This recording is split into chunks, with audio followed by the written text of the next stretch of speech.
السلام عليكم ورحمة الله وبركاته. النهاردة هنعمل مع بعض وصفة حلوة ولذيذة وخفيفة. هنعمل مع بعض البرجر بطريقة بسيطة وسهلة، إن شاء الله هتكون خفيفة وسهلة عليكم. المكونات معانا عبارة عن اللحمة طبعا والبصل، واكون مصفية البصل من المية بتاعته، مصفياه كويس قوي. ومعايا توم بودر وبصل بودر وفلفل اسود وملح ومعلقتين بقسماط. يلا بينا نبدأ وصفتنا النهاردة بكل بساطة وسهولة.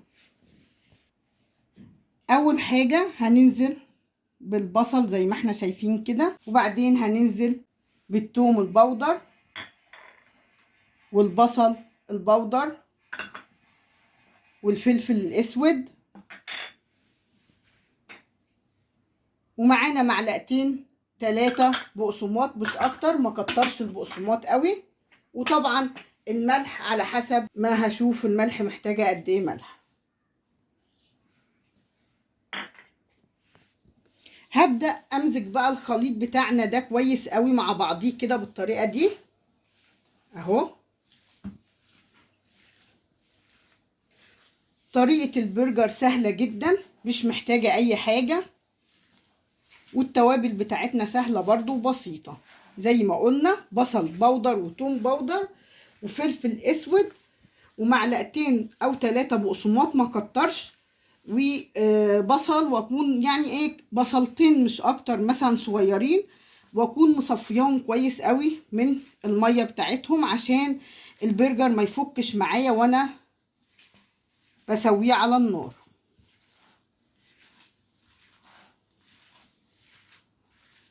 همزجه كويس قوي. وطبعا نسيت اقول لكم ان لازم اللحمه بتاعتنا يبقى فيها سنه دسم، ماشي، ما تكونش حمرا قوي، يبقى فيها سنة دسم كده علشان تمسك معانا وما تفكش برضو واحنا بنسويها.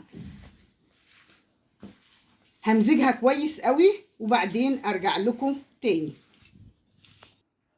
خلصنا البرجر زي ما احنا شايفين كده، ومزجنا الخليط كله مع بعضيه كويس قوي علشان يعمل كده يتجانس مع بعضيه وما يفكش. طبعا ده اللي بنشكل فيه البرجر، موجود عند اي بتاع ادوات منزلية. تمام. بمسك بجيب كيس تلاجة، بروح قطعاه كده بالحجم ده كده اهو. هو الكيس هيتقسم ل4 اهو. بحط زيت كده عشان اللحمة ما تمسكش في ايديا اهو، وهعملها بالشكل ده كده يعني كورة كده، وابدأ افردها واسويها على قد ما اقدر كده بالشكل اللي انا شايفاه ده اهو. احاول ان انا اساوي الحروف بتاعتها عشان يبقى شكلها حلو معايا برضو بالشكل اللي احنا شايفينه ده كده. وبعدين هحط الجزء التاني من الكيس فوقيها كده، وابدأ اضغط كده زي ما احنا شايفين. هتطلع معايا بالشكل الجميل اللي احنا شايفينه ده اهو. باخدها كلها زي ما هي كده اهو. اقدر ان انا احتفظ بيها في الفريزر، واما اعوز اطلع اعمل منها على طول. نعمل واحدة تانية مع بعض اهو. بنحط الكيس زي ما احنا قلنا كده. طبعا الآلة دي بتاعة البرجر موجودة في اي مكان للادوات المنزلية عادي هنلاقيها اهو. بكورها بالشكل اللي احنا شايفينه ده، واحطها كده افردها واسويها، يعني اخلي السمك بتاعها ايه، ما تبقاش عالية قوي ولا رقيقة قوي عشان تستوي معايا كويس. وافردها بالشكل ده كده اهو. احاول ان انا اسويها زي ما قلت لكم على قد ما اقدر اهو. وهجيب الكيس التاني بالطريقة دي كده، وابدأ احط دي واضغط عليها بالشكل ده كده، وهتطلع معايا كده بكل بساطة وسهولة اهي. هبدأ اخدها كده بالكيسين زي ما هما اهو. شكلها فظيع جدا. هكمل كل الكمية اللي معايا وبعدين ارجع لكم تاني. خلصت الكمية اللي معايا كلها زي ما احنا شايفين كده اهو، وبقت محطوطة في الكيس كده اهو زي ما احنا شايفين بالشكل ده. هبدأ دلوقتي بقى اسويها واوريكم هنسويها ازاي. يلا بينا على البوتاجاز. اول حاجة هجيب الجريل معانا كده واحطه على النار، وعادي ممكن نعملها في طاسة تيفال عادي برضو، بس يعني يستحسن تكون حاجة تيفال مثلا او جرانيت عشان ما يلزقش. اهو هنحط كده مسحة زيت بسيطة كده اهو، زي ما احنا شايفين كده بالشكل ده.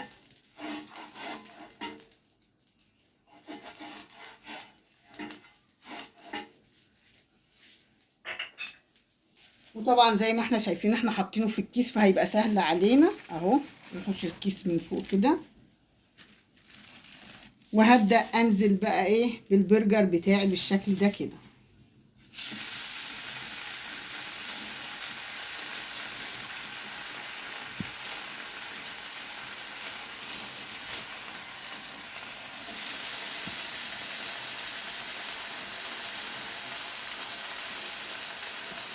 انا طبعا معليه عليه النار عشان ياخد صدمه كده،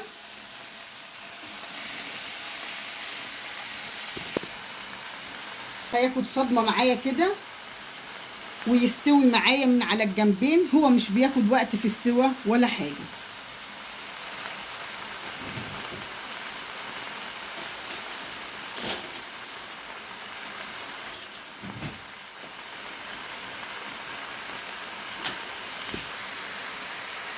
خد لون من على جنب اهو، هبدأ اقلبه على الجنب التاني زي ما احنا شايفين كده بالراحة اهو.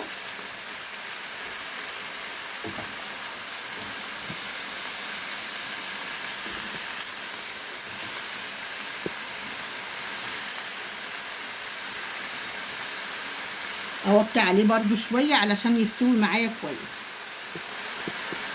واقفل الجريل عليه كده دقيقتين عشان يستوي، وبعد كده نفتح نبص نشوف هو بقى عامل ازاي معانا.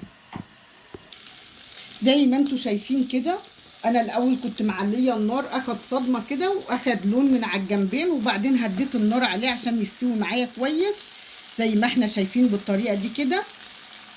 هسويه كويس كده وياخد معايا لون كويس من على الجنبين كده اهو.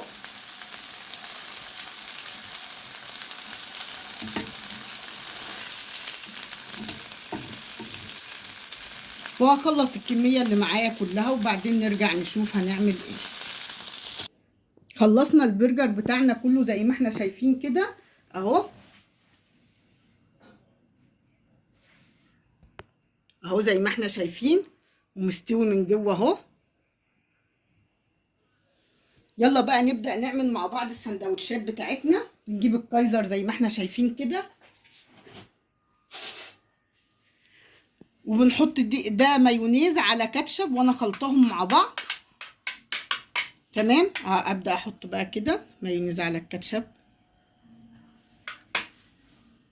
واحط قطع من الطماطم والفلفل الرومي، واحط معايا كده واحدة همبرجر، وعليها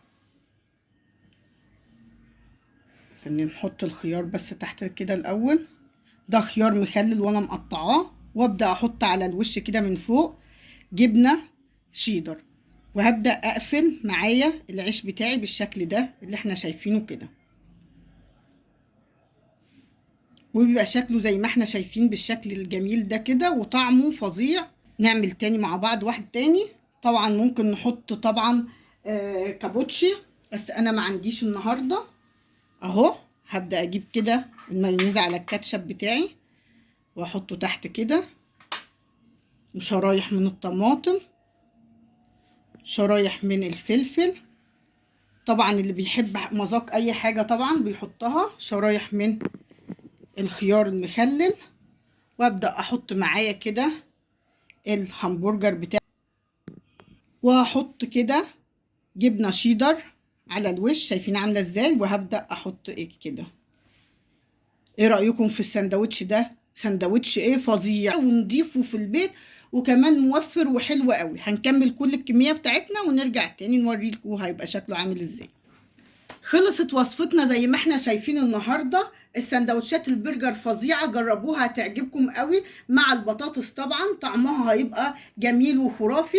جربوا وصفتي النهاردة ان شاء الله هتنال اعجابكم وهتعتمدوها دايما معاكم في المطبخ.